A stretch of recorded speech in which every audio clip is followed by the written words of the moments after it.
Assalamualaikum warahmatullahi wabarakatuh. Perkenalkan, nama saya Aldi Gunawan, NIM 10 12 30 068. Saya dari kelas HKI 3C. Baiklah, yang saya hormati dosen pengampu Bapak Burhan SH. Saya di sini akan menyampaikan mengenai pengertian dari sosiologi hukum. Sosiologi hukum adalah cabang ilmu sosial yang mempelajari hubungan antara hukum dan masyarakat, serta dampak yang ditimbulkan oleh hukum dalam kehidupan sosial. Dalam konteks ini, hukum tidak hanya dilihat sebagai sistem aturan yang berlaku, tetapi juga sebagai suatu fenomena sosial yang dipengaruhi oleh berbagai faktor budaya, politik, ekonomi, dan sejarah. Sosiologi hukum berusaha untuk memahami bagaimana hukum berfungsi dalam masyarakat, bagaimana hukum dibentuk dan diterapkan, serta bagaimana hukum dapat mempengaruhi struktur sosial dan interaksi antar individu dalam masyarakat.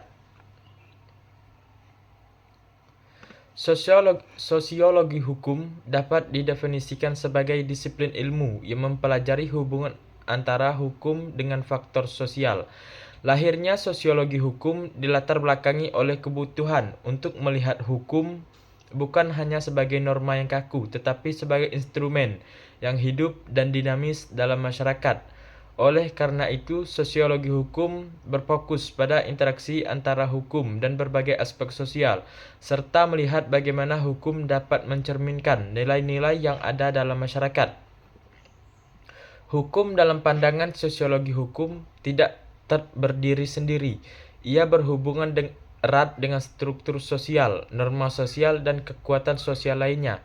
Para sosiolog hukum tidak hanya tertarik pada peraturan hukum itu sendiri, tetapi juga bagaimana peraturan tersebut diterapkan, diterima, atau ditentang oleh masyarakat.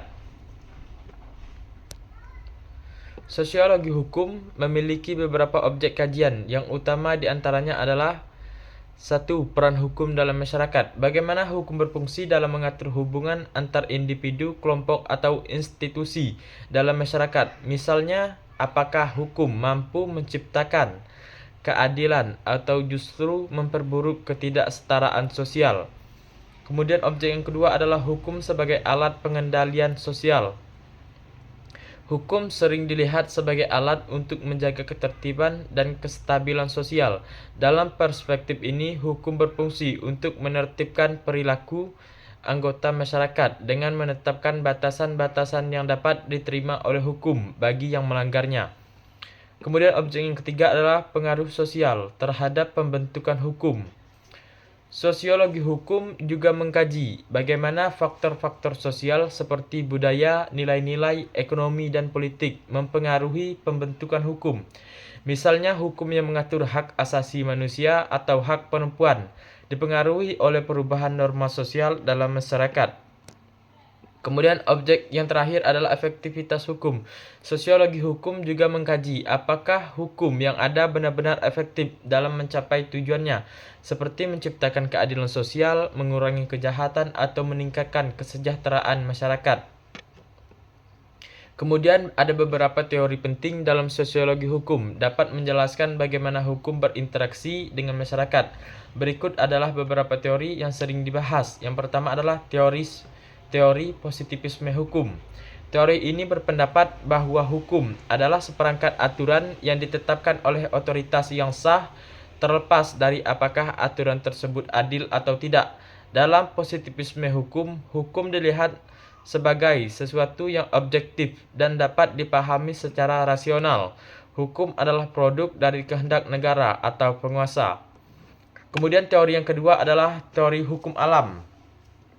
Teori ini beranggapan bahwa hukum berasal dari prinsip-prinsip moral atau hak asasi manusia yang bersifat universal dan tidak dibuat oleh manusia. Hukum alam mengedepankan nilai-nilai keadilan yang dapat ditemukan dalam kondisi manusiawi yang mendalam. Kemudian teori yang ketiga adalah teori hukum sosial. Teori ini menganggap hukum sebagai produk dari dinamika sosial. Dengan kata lain, hukum harus mencerminkan kebutuhan dan kondisi sosial yang terus berubah. Hukum tidak hanya dibentuk oleh pemerintah atau lembaga hukum, tetapi juga dipengaruhi oleh interaksi sosial di masyarakat.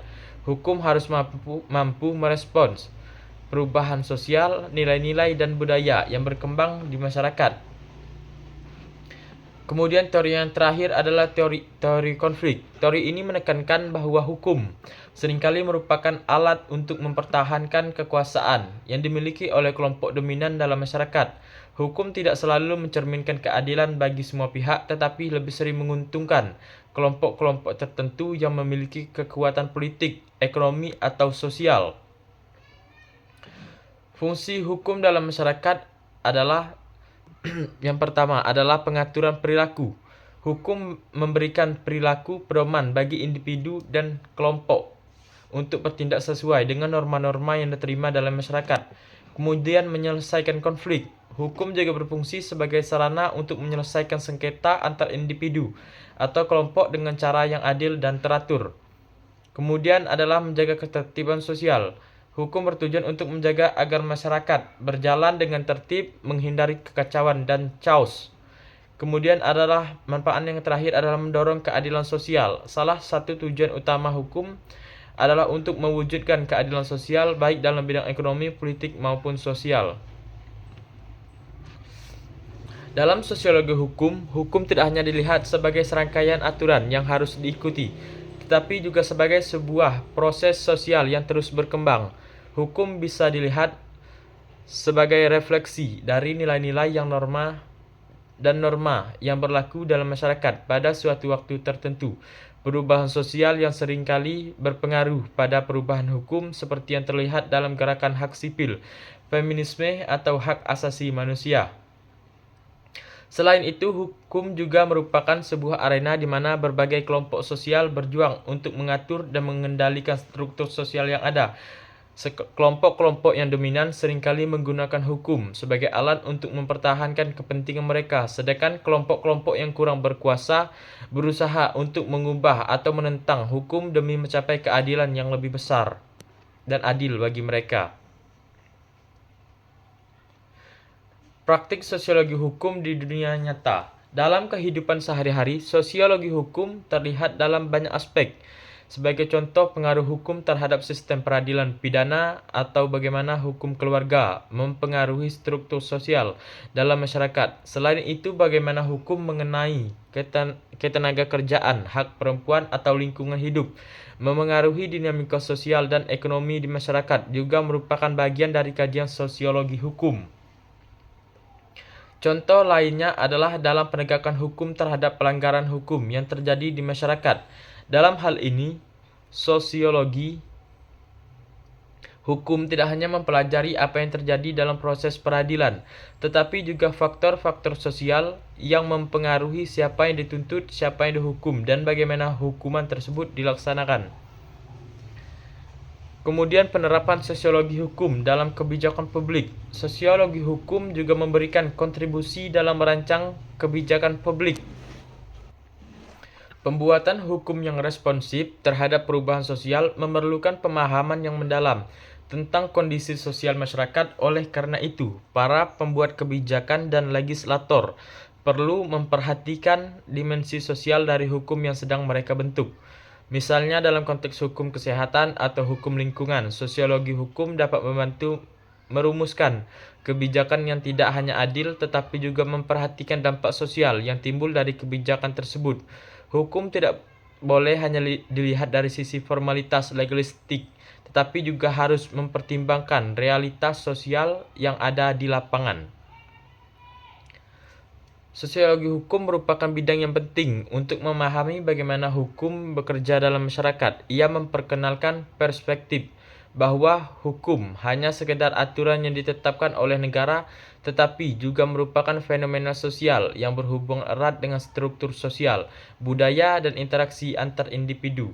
Dengan mempelajari sosiologi hukum, kita dapat lebih memahami bagaimana hukum dapat menjadi alat untuk menciptakan keadilan, serta bagaimana hukum bisa beradaptasi dengan perubahan sosial yang terjadi dalam masyarakat. Sebagai disiplin ilmu, sosiologi hukum memberikan wawasan yang mendalam, mengenal hubungan antara norma hukum dan norma sosial, serta bagaimana keduanya saling mempengaruhi dalam kehidupan sehari-hari. Demikianlah penjelasan sosialisasi hukum yang dapat saya sampaikan. Lebih dan kurang saya mohon maaf. Saya akhiri. Wassalamualaikum warahmatullahi wabarakatuh.